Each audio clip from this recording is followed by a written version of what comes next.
We like to talk about building capacity with our grantees in a number of different domains. Firstly, a great leader and a great program can't really grow unless it's got very good communication skills.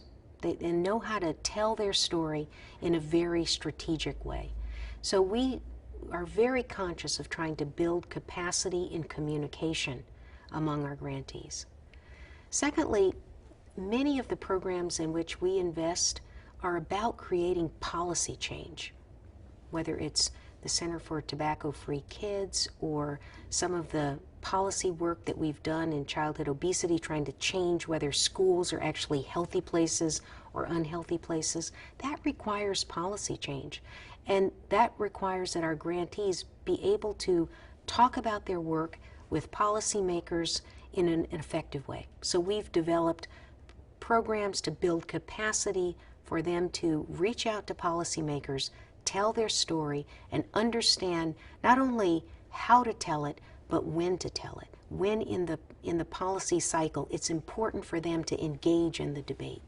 And then third, and maybe most important of all, is building capacity in the ability to measure their own impact and to use that measurement to not only get better in what they do day to day, but to measure how much of an impact they're having on the bigger policy questions and the bigger societal questions.